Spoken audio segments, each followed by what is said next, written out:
कैसे आप लोग? How are you all? I am Krishna Kumar. जैसा कि हमने लास्ट लेक्चर अपना किया था केमिस्ट्री का, तो इम्परफेक्शन हम पढ़ चुके हैं। आज हम एक नया लेक्चर लेकर आए हैं आपके सामने, इलेक्ट्रिकल प्रॉपर्टीज़ ऑफ सॉलिड। तो जो सॉलिड्स हैं हमारे पास, उनकी इलेक्ट्रिकल प्रॉपर्टी पढ़ेंगे आज की, उनमें से इलेक्ट्रिसिटी पास होती है, कैसे होती है, तो उनके बारे में हम डीपली डिस्कस करेंगे। और ये चैप्टर आपके लिए बहुत ज़्यादा इंपॉर्टेंट है। उसका ये जो मेन टॉपिक अब आ गया है, क्योंकि यही टॉपिक अब फिजिक्स में आएगा। फिजिक्स की 9th यूनिट जो है इलेक्ट्रॉनिक डिवाइस, सेमीकंडक्टर, तो वही टॉपिक यहाँ पर हम डिस्कस करेंगे। तो इसको पढ़ते हैं और इसमें कुछ आएंगे फेरोमैग्नेटिक, ठीक है, ये जो डायमैग्नेटिक, पैरामैग्नेटिक, तो ये सब्सटेंस फिजिक्स के अंदर मैग्नेटिज्म और मैग्नेटिक इफेक्ट ऑफ इलेक्ट्रिसिटी के अंदर भी आएगा। तो इनको आप यहीं ध्यान से पढ़ लीजिएगा, तो कंसेप्ट सेम है, कोई डिफरेंस नहीं है। तो हमारा जो आज का टॉपिक है electrical property of solids. Solids की इलेक्ट्रिकल प्रॉपर्टी पढ़नी है। बहुत सारी चीज़ें आपको पता है जो यहाँ पर लिखी हुई है, जस्ट हमें डिस्कस करना है उनके बारे में। कंडक्टर, इंसुलेटर, जनरली दो चीज़ें हम 6th क्लास से पढ़ते आ रहे हैं। एक ऐसा मटेरियल जिसके अंदर से इलेक्ट्रिसिटी पास हो जाती है उसको हम कंडक्टर कहते हैं, वी नो दैट। और एक ऐसा मटेरियल जिसके अंदर से इलेक्ट्रिसिटी पास नहीं होती है उसको हम इंसुलेटर कहते हैं। कंडक्टर में हमने एग्जांपल पढ़ा है, हम अपने घर में कॉपर वायर यूज़ करते हैं, एल्यूमिनियम वायर यूज़ करते हैं, सिल्वर वायर यूज़ नहीं कर सकते, कॉस्टली है, लेकिन this is the best conductor. Silver wire जो है वो बेस्ट कंडक्टर। तो कंडक्टर में हम कोई भी मेटल उठा सकते हैं जिसके अंदर से इलेक्ट्रिसिटी पास होती है, जैसे आयरन हो गया, कॉपर हो गया, सिल्वर हो गया, एल्यूमिनियम हो गया, दिस इज द कंडक्टर्स, ठीक है। इंसुलेटर की बात करें तो वी नो दैट दो substance which do not allow pass of electricity, जिनके अंदर से इलेक्ट्रिसिटी पास नहीं हो सकती उनको इंसुलेटर कहते हैं। एग्जांपल के तौर पे हमने इंसुलेटर की बात करें तो प्लास्टिक हो गया, रबड़ हो गया, बेंच हो गया, टेबल हो गया, जितनी भी लकड़ी की वुड होगी, ये चीज़ें जो होती है, और जो मटेरियल्स जैसे रॉक, पत्थर वगैरह हो गए, ठीक है, स्टोन, इनमें से इलेक्ट्रिसिटी पास नहीं होती है, तो ये इंसुलेटर होता है। तो यहाँ तक तो चलो हम पढ़ते हैं। एक नया टॉपिक आपको अब +2 में आकर पढ़ने को मिला है, सेमीकंडक्टर। तो ये टॉपिक अभी तक आपने नहीं पढ़ा था, तो इनकी कंडक्टेंस के अकॉर्डिंग हम इनको कैलकुलेट करेंगे, कंडक्टिविटी के अकॉर्डिंग इनको हम देखेंगे। तो कंडक्टिविटी के अकॉर्डिंग हम इनको देखेंगे। तो कंडक्टर होता है क्या, उस चीज़ को यहाँ पर समझते हैं। कंडक्टर आर दो solid which have conductivity range आपको थोड़ा सा लर्न करना पड़ेगा, 10⁴ to 7, 10⁴ से लेकर 10⁷ के बीच में जिसकी रेंज होती है। कंडक्टिविटी हम सिग्मा से रिप्रेजेंट करते हैं। सिग्मा रजिस्टिविटी का रेसिप्रोकल होता है। तो रजिस्टिविटी की यूनिट जो होती है ओम मीटर होती है। तो ये ऊपर जाके इसकी जो यूनिट बन जाएगी माइनस में बन जाएगी, ठीक है। तो इसीलिए इसकी जो यूनिट हम यूज़ करेंगे ohm inverse, meter inverse use करेंगे। ओम मीटर का टोटल इनवर्स भी यूज़ कर सकते हैं। तो यहाँ पर जो रेंज रहेगी इन केस ऑफ कंडक्टर वो 10⁴ to 10⁴ रहेगी। अगर किसी कंडक्टर की रेंज मैक्सिमम 10⁴ है तो बेस्ट कंडक्टर है, ये बात आपको ध्यान रखनी है। और 10⁴ है तो थोड़ा सा वीक कंडक्टर है। कंडक्टर है इस रेंज में आते ही कंडक्टर काउंट होगा, बट 7 पे बहुत ज़्यादा बेस्ट हम उसको कहेंगे। नेक्स्ट हमारे पास इंसुलेटर। इंसुलेटर ये हमने एग्जाम्पल पढ़ लिया, आयरन हो गया, कॉपर हो गया, जिंक हो गया, ठीक है, सिल्वर हो गया, एटसेट्रा, ये इसके एग्जाम्पल है। इंसुलेटर की अगर हम बात करें तो इंसुलेटर अभी पढ़ा, जो कंडक्टिविटी रेंज होगी वो आपको ध्यान रखनी है, बाकी डेफिनेशन सेम रहेगी। तो रेंजिंग रहेगी 10⁻⁻20 से 10⁻⁻10, ये आपको ध्यान रखना। मतलब इनके अंदर इलेक्ट्रिसिटी पास होती ही नहीं है, ठीक है। इसको भी समझेंगे आज अच्छे से कि इलेक्ट्रिसिटी इनके अंदर से पास होती कैसे, इस चीज़ को हमें बहुत अच्छे से समझना है। तो इनकी कनेक्टिविटी बहुत ज़्यादा लो होती है, तो इनमें से इलेक्ट्रॉन मूव करते हैं, 1-2 मूव करते हैं, उसको समझेंगे जब समझ में आ जाएगा। तो इनमें से इलेक्ट्रिसिटी पास नहीं होती। एग्जांपल के तौर पे प्लास्टिक हो गया,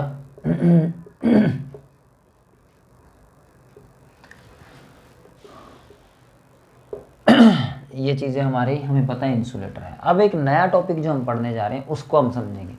एक ऐसी चीज़ जो ना तो पूरी तरह से इंसुलेटर होती है, ना ही पूरी तरह से कंडक्टर होती है। The conductivity lie between conductor and insulator. जो हमारा सेमी कंडक्टर है, मतलब सेमी मतलब पूरा नहीं है, थोड़ा सा कंडक्टर हम उसको कहेंगे, आधा हम कंडक्टर कहेंगे, कुछ प्रॉपर्टी इंसुलेटर में। तो सेमी कंडक्टर आर दो substance this conductivity lies between conductor and insulator. जो सेमी कंडक्टर है उसकी जो कंडक्टिविटी है वो लाई करती है इंसुलेटर और कंडक्टर के बीच में। मीन्स इंसुलेटर से तो ज़्यादा होता है, उसके अंदर इलेक्ट्रिसिटी पास होती है, कंडक्टर की प्रॉपर्टी उसकी इंसुलेटर से ज़्यादा, और कंडक्टर से उसकी कंडक्टर प्रॉपर्टी कम होती है, कंडक्टिविटी कंडक्टर से उसके पास कम होती है। तो देखिए these are the solid which conductivity ना इंटरमीडिएट, मतलब उनके बीच की होती है 10⁻⁻6 से 10⁻⁻4 तक ये सेमी कंडक्टर में रहता है।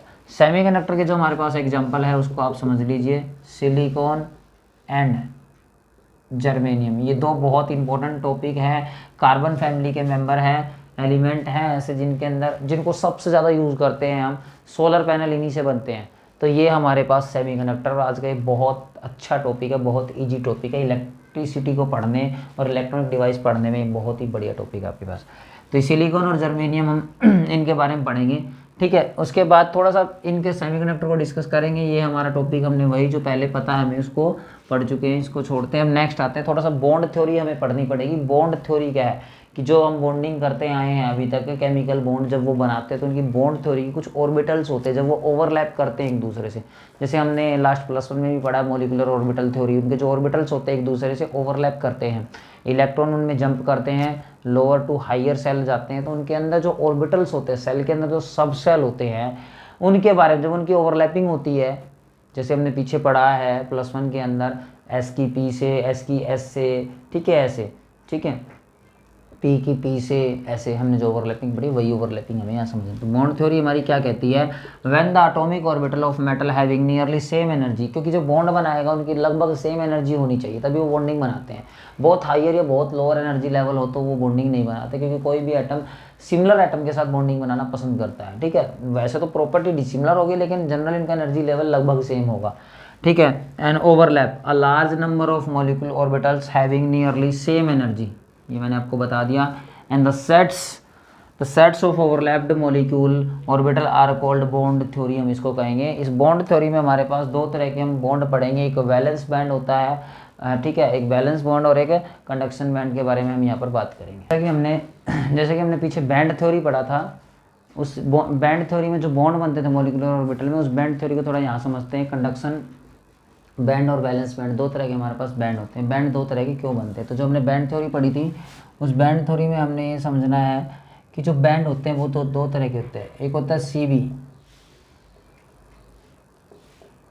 Conduction band,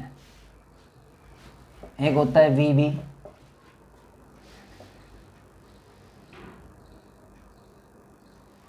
valence band.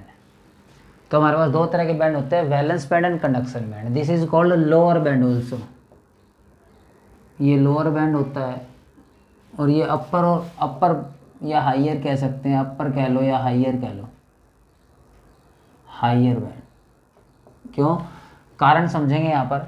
जब ये मॉलिक्यूलर बॉन्डिंग होती है तो अगर लोअर एनर्जी के साथ हुई है तो लोअर बैंड बनाएगा, हाइयर एनर्जी के साथ हुई है तो हाइयर बैंड बनाएगा।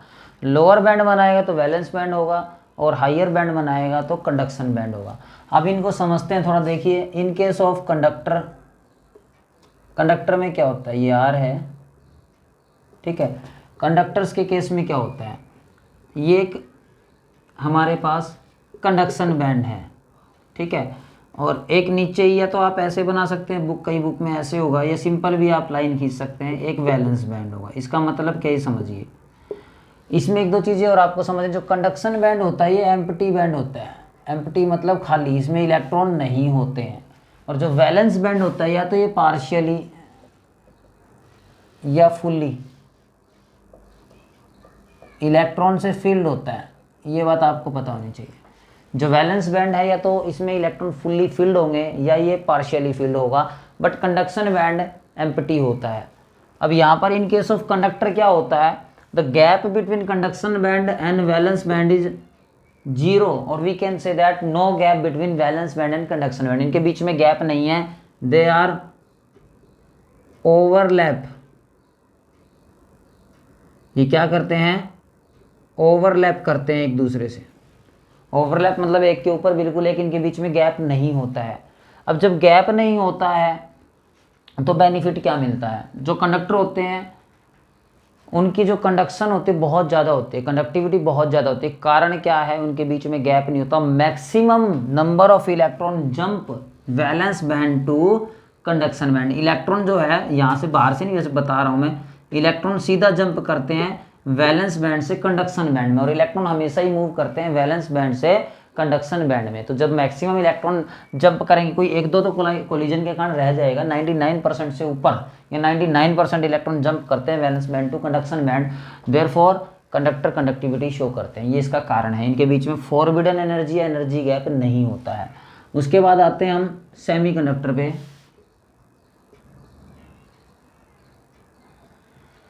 अब सेमीकंडक्टर्स क्या होता है, इसमें एक ऊपर जो है वो कंडक्शन बैंड और नीचे जो होता है वो वैलेंस बैंड होता है, और इसका एनर्जी गैप बहुत कम होता है इसके बीच का 0.5 इलेक्ट्रॉन वोल्ट। और जो गैप मेजर करते हैं वो इलेक्ट्रॉन वोल्ट में मेजर करते हैं, ठीक है। 1.5 इलेक्ट्रॉन वोल्ट ये इनके बीच का एनर्जी गैप होता है। This is called energy gap, energy gap और forbidden energy gap. Energy gap ही पढ़ लीजिएगा आप इसको, फॉरबिडन एनर्जी गैप की कोई ज़रूरत नहीं है। अब होता क्या, हमने पढ़ा इलेक्ट्रॉन जो होते हैं वैलेंस बैंड में होता है, वो जंप करते हैं कंडक्शन बैंड। अब यहाँ पर गैप आ गया, देखो इस बंदे को तो यहाँ से सीधा इसमें जाना था, मतलब दीवार साथ में थी, या कोई गैप ही नहीं था हम ये कहेंगे। इसमें तो गैप है, इस बंदे को यहाँ से पहले रास्ता पार करना पड़ेगा फिर यहाँ पर। तो यहाँ क्या होता है, as compare to conductor electron की जो क्वांटिटी होती है वो कम जंप कर पाते हैं valence band to conduction band, कम रीच कर पाते हैं, कम पहुँच पाते हैं, इसीलिए इसकी कंडक्टिविटी क्या हो जाती है, कम हो जाती है। आगे हम पढ़ते हैं इंसुलेटर। इंसुलेटर्स में क्या होता है ध्यान से समझिएगा, जो कंडक्शन बैंड होता है और जो वैलेंस बैंड होता है इनके बीच में एनर्जी जो गैप होता है बहुत ज़्यादा होता है। Minimum 3 electron volt, maximum 6 electron volt तक ये गैप हो सकता है। अब ये गैप इतना ही ज़्यादा है कि यहाँ तो कुछ इलेक्ट्रॉन तो यहाँ जंप करके पहुँच रहे थे, यहाँ बहुत मुश्किल से ना के बराबर इलेक्ट्रॉन रीच कर पाते हैं valence band to conduction band. अब जब इलेक्ट्रॉन का ही फ्लो नहीं होगा तो कंडक्टिविटी कहाँ से होगी, इसीलिए इंसुलेटर में करंट पास नहीं होता है। इनका इफेक्ट आप देखिए टेम्परेचर से किस पे क्या इफेक्ट आता है। इफेक्ट ऑफ टेम्परेचर थोड़ा सा डिस्कस करेंगे, हम ज़्यादा नहीं करेंगे। टेम्परेचर का इफेक्ट क्या आता है इन केस ऑफ कंडक्टर, अगर आप टेम्परेचर को इंक्रीज करते हैं देयरफॉर कंडक्टिविटी डिक्रीज। अब हम सोच रहे हैं टेम्परेचर बढ़ाने से तो इलेक्ट्रॉन जल्दी फ्लो करने चाहिए, लेकिन हमें ज़रूरत ही नहीं थी, मैक्सिमम इलेक्ट्रॉन तो ऑलरेडी जंप कर रहे हैं। अब आप सोच के देखिए कि कोई चीज़ें लाइन में ऐसे चल रही है ऑलरेडी, और आप टेम्परेचर बढ़ाओगे तो उससे धक्का मुक्की हो जाएगी इनके बीच में, यानी कि जंप जल्दी करने की कोशिश करेगा लास्ट वाला भी। टेम्परेचर बढ़ाने से जंप जल्दी क्यों करेगा, क्योंकि काइनेटिक एनर्जी इंक्रीज हो जाती है। काइनेटिक एनर्जी इंक्रीज होने के बाद इलेक्ट्रॉन जंप जल्दी करना चाहेंगे और इसमें कोलिजन होगा, कोलिजन होता है टकराव। तो इस दौरान कुछ इलेक्ट्रॉन जो पर्टिकुलर डायरेक्शन में जा रहे थे वो डाइवर्ट हो जाएंगे, जो इधर ऊपर की तरफ जा रहे थे कोई इधर चला जाए कोई इधर, तो इससे रजिस्टेंस बन जाएगी। क्योंकि जब एक दूसरे से कोलाइड होंगे, हम कभी टकरा जाते तो रुकना पड़ता है, जैसे ये रुकेंगे कोलाइड होने के बाद तो वो टाइम एक तरह से रेजिस्टेंस क्रिएट कर देगा। That time is called relaxation time. यहाँ पे हमें बेनिफिट मिलेगा टेम्परेचर इंक्रीज करने का। जब हम टेम्परेचर इंक्रीज करेंगे, ध्यान से समझिएगा, when temperature is increase therefore conductivity increase. अब ये समझ में आ रही नहीं होगी आपको, अब ये इंक्रीज क्यों हुई, कारण सुनिए। ये कंडक्टिविटी के डायरेक्टली प्रोपोर्शनल है टेम्परेचर, यहाँ इनवर्सली प्रोपोर्शनल है। कंडक्टिविटी और टेम्परेचर में यहाँ इनवर्सली का ग्राफ बनता है, यहाँ डायरेक्टली का बनता है। उसका कारण ये देखिए, इनमें गैप है। अब इनको इलेक्ट्रॉन को एनर्जी चाहिए, अगर ये ज़्यादा हमें मूव करवाने valence band to conduction band, हम चाहते हैं इनको एनर्जी दें, एनर्जी देंगे तो ये मूव ज़्यादा करेंगे। अब मूव तो जब करेंगे जब हम इनको टेम्परेचर देंगे। जैसे हम इनको टेम्परेचर देंगे तो होगा क्या, टेम्परेचर देने के बाद इनमें काइनेटिक एनर्जी बढ़ जाएगी, और कम इलेक्ट्रॉन जब पहुंच पा रहे थे यहाँ पर तो ज़्यादा इलेक्ट्रॉन रीच करेंगे। 100% तो फिर भी नहीं। सेमीकंडक्टर हमारे पास इकलौता ऐसा मटेरियल, हम चाहे तो उसकी कंडक्टिविटी बढ़ा सकते हैं, हम चाहे तो कंडक्टिविटी घटा सकते हैं। अगर हमें लगता है कि इलेक्ट्रॉन ज़्यादा जंप करें, हम टेम्परेचर डाउन कर देंगे। टेम्परेचर डाउन करने से काइनेटिक एनर्जी कम हो जाएगी, इलेक्ट्रॉन कम जंप करेंगे। तो सबसे ज़्यादा यूज़ होता है हमारे इलेक्ट्रॉनिक डिवाइस के अंदर। इंसुलेटर में देखिए गैप इतना ज़्यादा है, अगर आप टेम्परेचर कितना ही ज़्यादा बढ़ा लीजिए, इलेक्ट्रॉन ना के बराबर ही यहाँ पे रीच करता, तो टेम्परेचर का इंसुलेटर पे कोई इफेक्ट नहीं आता। तो ये था हमारे पास कंडक्टर, सेमीकंडक्टर, इंसुलेटर। अब जो हमारा टॉपिक रहेगा वो मेनली सेमीकंडक्टर पे ही रहेगा, इसको देखते हैं। तो हमारा जो टॉपिक हम पढ़ रहे हैं सेमीकंडक्टर, इस चीज़ को आप ध्यान से समझिएगा, बहुत ही इंपॉर्टेंट और अच्छा टॉपिक है हमारे पास। अब सेमीकंडक्टर हमारे पास दो substance which conductivity lie between conductor and insulator, that is called semiconductor. We can increase or decrease their conductivity with the help of temperature, we know that. ठीक है, तो यहाँ तक हमने पढ़ लिया। अब सेमीकंडक्टर के टाइप हम पढ़े, तो जनरली हम कहेंगे सेमीकंडक्टर एक ही होता है, इंट्रिंसिक होता है सिर्फ, जिसको प्योर बोलेंगे, ठीक है। लेकिन हमने दो टाइप बनाए हुए हैं इसके, कैसे बनाए हुए समझिए। इसका फर्स्ट टाइप होता है इंट्रिंसिक, ठीक है, और सेकंड पॉइंट होता है एक्सट्रिंसिक। अब ये है नहीं, हमने बनाया है। जनरली हमें नेचर से सेमीकंडक्टर जब हम रिफाइन करके निकालते हैं, सिलिकॉन और जर्मेनियम, दोबारा लिख देता हूँ, यहाँ आपको ये बात पता होनी चाहिए, बनता किससे, सिलिकॉन और जर्मेनियम से बनते हैं। कार्बन फैमिली के मेंबर है, आउटर सेल में 4 इलेक्ट्रॉन होते हैं, कोवैलेंट बॉन्ड बनाते हैं, ठीक है। तो अब होता क्या, जो इंट्रिंसिक सेमीकंडक्टर है वो है क्या, जब हमें नेचर से जो प्योर सेमीकंडक्टर हमने निकाला है उसको इंट्रिंसिक कहते हैं, और इसकी जो कंडक्टिविटी होती है, कंडक्टिविटी ना के बराबर होती ही नहीं, नेग्लिजिबल होती है। तो ये हमारे किसी यूज़ का नहीं है। इंट्रिंसिक सेमीकंडक्टर हमारे कहीं यूज़ में नहीं होता है। हम जो यूज़ करते हैं वो एक्सट्रिंसिक सेमीकंडक्टर करते हैं। तो एक्सट्रिंसिक सेमीकंडक्टर कैसे बनेगा, एक्सट्रिंसिक सेमीकंडक्टर बनाने के लिए हमें सेमीकंडक्टर के अंदर इम्प्योरिटी ऐड करनी पड़ेगी। अब इम्प्योरिटी ऐड करेंगे, जैसे मान लीजिए इंट्रिंसिक बनता, एक्सट्रिंसिक बनता कैसे है, intrinsic plus impurity is called extrinsic. जब इंट्रिंसिक में हम इम्प्योरिटी डाल देते हैं तब ये हमारा एक्सट्रिंसिक तैयार हो जाता है। तो है तो एक ही तरह का, उसका हमने दूसरा टाइप बनाया है। तो ये हम इसको आर्टिफिशियली प्रिपेयर करते हैं इम्प्योरिटी डाल के, तब जाके ये एक्सट्रिंसिक सेमीकंडक्टर बनता है। चलो यहाँ तक समझ में आ गया हमें कि एक्सट्रिंसिक सेमीकंडक्टर होता क्या है। अब इम्प्योरिटी जब हम इसमें डालते हैं तो ये एक प्रोसेस करते हैं, दिस इज कॉल्ड डोपिंग। तो डोपिंग हमारे पास एक प्रोसेस होता है जिसमें हम इम्प्योरिटी ऐड करते हैं। When add some impurity in the intrinsic semiconductor, that process is called doping. तो आपको ये पता होना चाहिए डोपिंग क्या होता है। डोपिंग एक हमारे पास ऐसा प्रोसेस होता है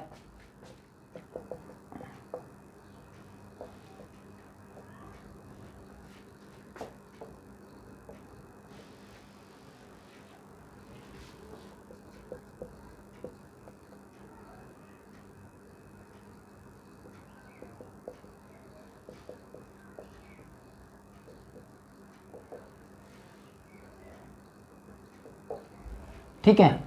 तो डोपिंग हम इस प्रोसेस को बोलेंगे। और जो हमारे पास नया सेमीकंडक्टर बन के आया है एक्सट्रिंसिक, इसको डोप्ड सेमीकंडक्टर भी हम बोल सकते हैं। तो यहाँ पर हमारा ये डोपिंग था। डोपिंग एक ऐसा प्रोसेस जिसमें इम्प्योरिटी ऐड करते हैं। अब डोपिंग भी हम दो तरीके से करते हैं, यानी कि जो इम्प्योरिटी ऐड करते हैं वो इम्प्योरिटी हम दो तरीके की ऐड करते हैं। में भी हम ट्राईवैलेंट, में भी हम पेंटावैलेंट। अब ये हमें समझना पड़ेगा। ट्राईवैलेंट मतलब आउटर सेल में 3 इलेक्ट्रॉन, पेंटावैलेंट मतलब आउटर सेल में 5 इलेक्ट्रॉन। अब आउटर सेल में 3 इलेक्ट्रॉन तो बोरॉन फैमिली में होते हैं,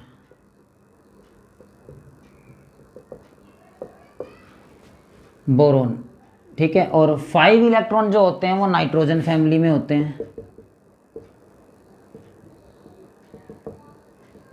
तो या तो हम नाइट्रोजन फैमिली ऐड करेंगे इसके अंदर, या हम बोरॉन फैमिली ऐड करेंगे। वो दिखाएंगे आपको कैसे ऐड करेंगे।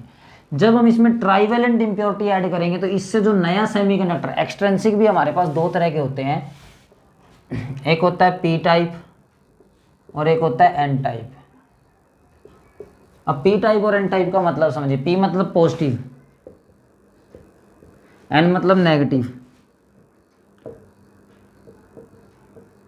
पॉजिटिव नेगेटिव सेमीकंडक्टर हम समझ सकते हैं, पी टाइप और एन टाइप। जब ट्राईवैलेंट इम्प्योरिटी ऐड करेंगे तो पी टाइप बनेगा, और जब पेंटावैलेंट इम्प्योरिटी ऐड करेंगे तो एन टाइप। बहुत सारे बच्चे पेंटा से पी टाइप कर देते हैं, ऐसा नहीं है, अपोजिट रहता है। ट्राई पे पेंटा और पेंटा पे एन टाइप बनेगा यहाँ पर। तो ये हमें समझना है। तो यहाँ अब हम पढ़ेंगे पी टाइप और एन टाइप सेमीकंडक्टर। ये समझ में आ गया आपको। अब बोरॉन फैमिली और नाइट्रोजन फैमिली पे बात कर लेते हैं। बोरॉन फैमिली की जो हम इम्प्योरिटी ऐड करते हैं वो boron, aluminium, gallium, indium, thallium, और ये हम यूज़ करते हैं। जनरली बोरॉन और एल्यूमिनियम हम यहाँ पर यूज करते हैं। नाइट्रोजन फैमिली की अगर हम बात करें तो नाइट्रोजन फैमिली की अगर हम बात करें तो नाइट्रोजन, फास्फोरस, आर्सेनिक, एंटीमनी और बिस्मथ। तो हम नाइट्रोजन और फॉस्फोरस यूज़ नहीं करेंगे, ये आपको ध्यान रखना। नाइट्रोजन तो वैसे ही एक इनर्ट गैस है, तो एन टाइप सेमीकंडक्टर हमें नहीं बना के देगा। फॉस्फोरस भी एक इंसुलेटर होता है, तो हम नाइट्रोजन और फॉस्फोरस ना यूज़ करके आर्सेनिक, AS होता है, SB, एंटीमनी और बिस्मथ, ये हम यूज़ करेंगे एन टाइप और पी टाइप बनाने के लिए। अब हम एन और पी टाइप हम देखते हैं यहाँ पर, एन टाइप कैसा होता है और पी टाइप कैसा होता है। जो हमारे पास एक्सट्रेंसिक था, इसके दो टाइप होते हैं, एक पी टाइप और एक सेकंड होता है हमारे पास एन टाइप। अब इस चीज़ को हम समझेंगे पी टाइप और एन टाइप सेमीकंडक्टर बनता कैसे है। थ्योरी में जनरली बोल दूंगा, हम इसका जो मेन टॉपिक है उसको समझेंगे। तो पहले हम बनाते हैं पी टाइप, कोई भी आप पहले बना सकते हैं। पी टाइप सेमीकंडक्टर कैसे बनेगा उस चीज़ को समझिए। जनरली हम सिलिकॉन और जर्मेनियम लेंगे, ठीक है। तो ये हमारे पास सिलिकॉन सिलिकॉन सिलिकॉन सिलिकॉन और सिलिकॉन है, यहाँ भी सिलिकॉन है, ये हमारे एटम्स है सिलिकॉन के, ठीक है। और आपको पता है जैसा कि सिलिकॉन जो है वो कोवलेंट बॉन्ड बनाता है, तो हम बॉन्डिंग को ही रिप्रेजेंट कर रहे हैं। इनके बीच में जो बॉन्ड बना, दो इलेक्ट्रॉन, इनके बीच में कोवलेंट बॉन्ड हम पढ़ चुके हैं। तो ये मैं बॉन्डिंग को रिप्रेजेंट कर रहा हूँ इस तरीके से। आप भी कर सकते हैं, कोई भी तरीका आप यूज़ कर सकते हैं, ठीक है।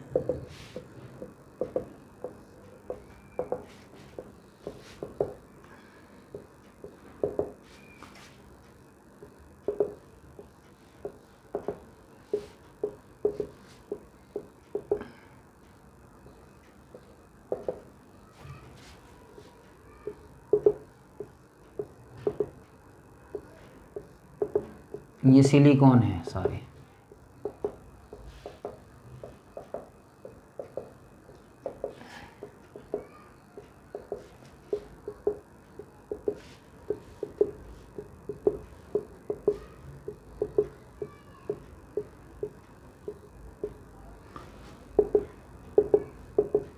देखिए we know that the number of silicon is 14 284। Outer shell में 4 इलेक्ट्रॉन होते हैं।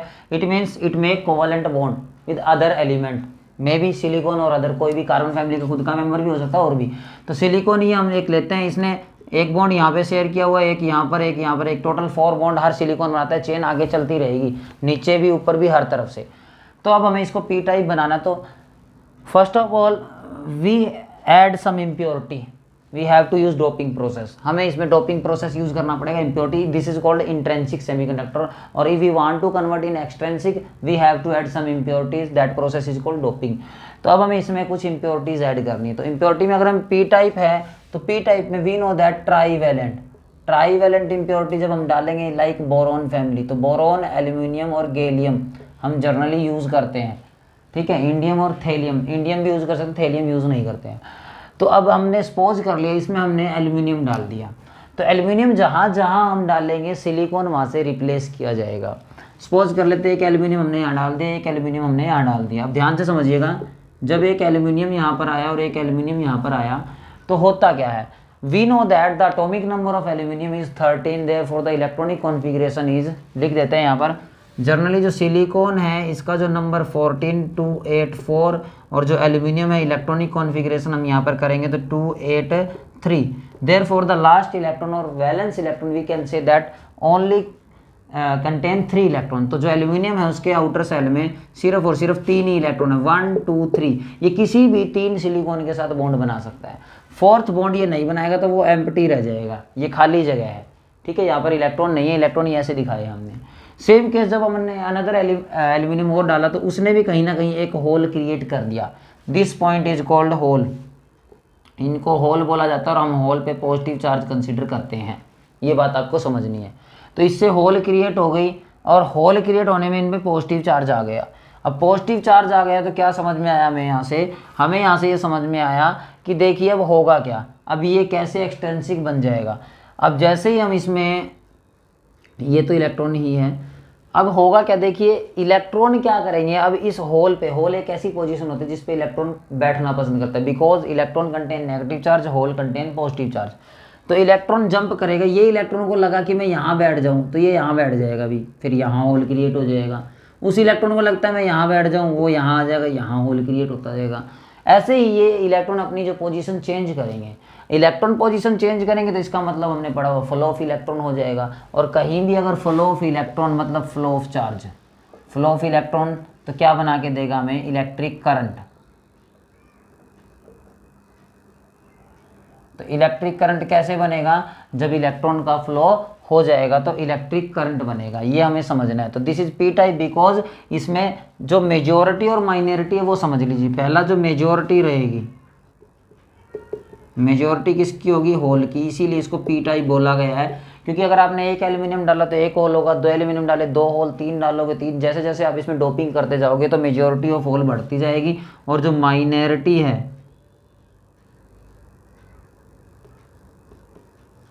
जो माइनॉरिटी है वो किसकी होगी, इलेक्ट्रॉन की। तो इसीलिए इसको पी टाइप बोला गया है। इसी में हम यहीं पर एन टाइप करते हैं। एन टाइप कुछ अलग नहीं है, सेम है यहाँ पर। तो ये एन टाइप में बस हम यहाँ पर फैमिली बदल देते हैं, इसकी जगह हम कर देंगे पेंटावेलेंट।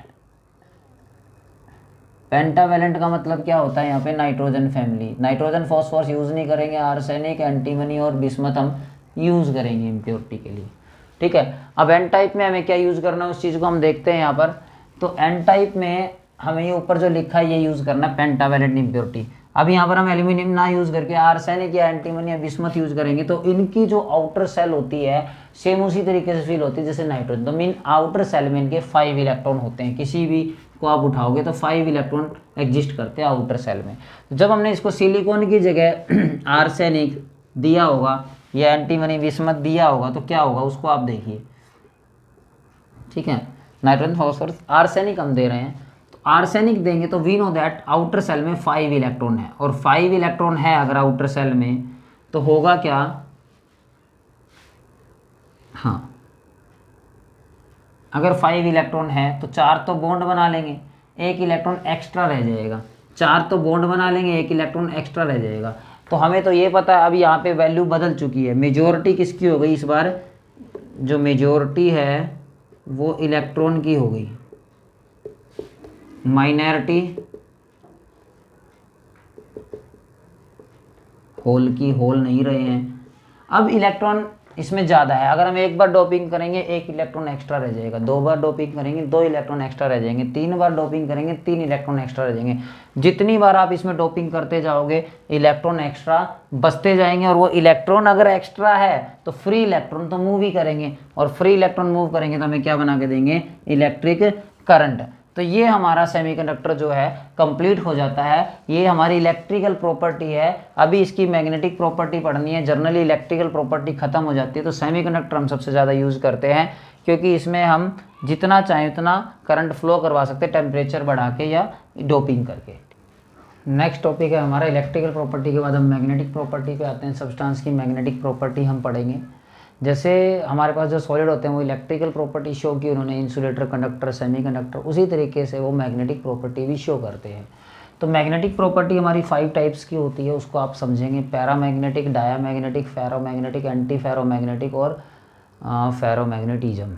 ये हमारे पास 5 टाइप्स की प्रॉपर्टीज़ होती है। तो पैरामैग्नेटिक क्या होता है, paramagnetic are those substance which have unpaired electron and weakly attract. तो ये आपको पढ़ना है, those substance which have unpaired electron and which are weakly attract of magnetic field is called paramagnetic substance. Paramagnetic वो substance होते हैं जो weekly attract करेंगे, एक हल्की सी फोर्स के साथ किसी चीज़ को अट्रैक्ट करेंगे मैग्नेटिक फील्ड के अंदर, that is called paramagnetic substance. आपको सिर्फ इतना ही लर्न करना है, इनके पास जो इलेक्ट्रॉन होते हैं वो अनपेयर्ड होते हैं। एग्जाम्पल के तौर पे आप इसको कर सकते हो, आयरन +2, कॉपर +2, ऑक्सीजन, क्रोमियम +3। अब अनपेयर्ड इलेक्ट्रॉन का मतलब क्या वो समझ लीजिए। आयरन जो है, अगर हम आयरन की बात करें तो आयरन का नंबर 26 होता है। अब हम बात करें आयरन +2 की तो नंबर तो 26 ही रहेगा, बट इलेक्ट्रॉन 2 लॉस कर दिए। तो आयरन की जो हम इलेक्ट्रॉनिक कॉन्फ़िगरेशन करते हैं जनरली, तो वो बनती है 1s2, 2s2, 2p6, 3s2, 3p6, 4s2, 3d6। अब हम बात करें, अगर ये 2 लॉस भी कर देता है तो इसके पास कॉन्फ़िगरेशन रह जाती है 1s2, 2s2, 2p6, 3s2, 3p6, 3d6। तो हम अगर डी सेल को देखें तो डी सेल में जो इसके पास इलेक्ट्रॉन है वो 6 इलेक्ट्रॉन है डी सेल में।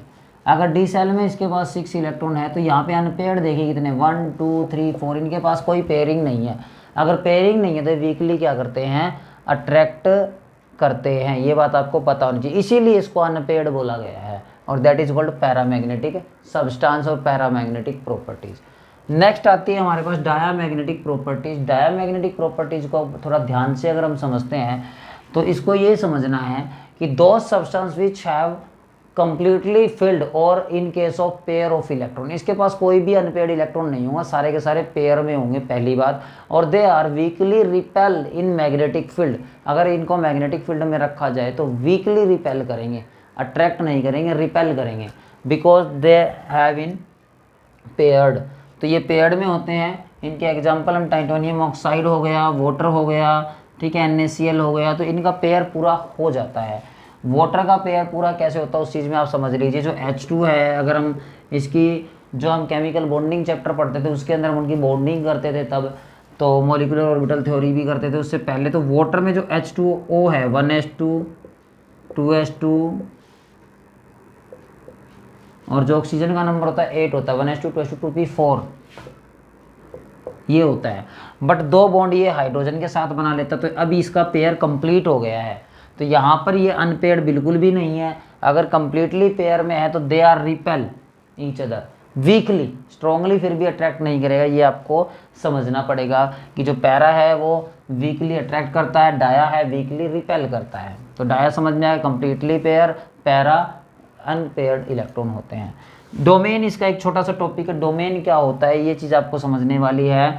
कोई भी मेटल आयंस वो सब्सटेंस जो ग्रुप के अंदर हो, the metals ions of the substance are grouped together into the small region. एक छोटे से जगह, एक छोटी सी जगह के अंदर बहुत ज़्यादा अमाउंट में हमारे पास कुछ चीज़ें बहुत छोटी छोटी, ईच डोमेन हैज़ डेफिनेट में, और हर जो डोमेन है उसका एक डेफिनेट मैग्नेटिक मोमेंट होगा, ये बात आपको पता होनी चाहिए। और हर कोई अपने आप में एक छोटा मैग्नेट का काम करेगा, दिस इज कॉल्ड डोमेन। इसका नेक्स्ट जो हमारे पास यही है, पैरा के बाद हम पढ़ेंगे फेरोमैग्नेटिक। तो यहाँ पर हम देख लेते हैं फेरोमैग्नेटिक। नेक्स्ट हमारे पास थर्ड पॉइंट है इसका फेरोमैग्नेटिज्म। फेरोमैग्नेटिज्म आर दो substance which are strongly attract, ठीक है, बाय मैग्नेटिक फील्ड। तो ये वो सब्सटेंस होते हैं जो स्ट्रॉन्गली अट्रैक्ट करते हैं और इनकी जो एलिमेंट होती है पर्टिकुलर एक डायरेक्शन होती है, तो उसको हम यहाँ पर बनाएंगे। इसमें एग्जांपल होता है हमारा आयरन, कोबाल्ट, निकल। तो हम मैग्नेटिक सब्सटेंस अगर हम कभी बनाते हैं तो हम उसको ऐसे रिप्रेजेंट कर सकते हैं। जो इलेक्ट्रॉन है वो इनकी पर्टिकुलर डायरेक्शन ऐसे शो करेंगे, एक अलग डायरेक्शन वो देंगे। तो ये फेरोमैग्नेटिक सब्सटेंस वो होता है, परमानेंट मैग्नेट भी हम इसको कह सकते हैं, क्योंकि ये स्ट्रॉन्गली अट्रैक्ट करते हैं, ठीक है। और जो पैरामैग्नेटिक थे वो वीकली अट्रैक्ट करते थे। इसी के दो आगे है, एक तो है एंटी फेरोमैग्नेटिक। एंटी फेरोमैग्नेटिक में क्या होता है, हमें लगेगा कि स्ट्रॉन्गली मैग्नेट है और वो उसका डायपोल मोमेंट है, लगेगा, इमेजिन होगा हमें, but net dipole moment zero होता है। जीरो क्यों होता है, जो उसकी लिंक होगी वो कुछ इस तरीके से होगी,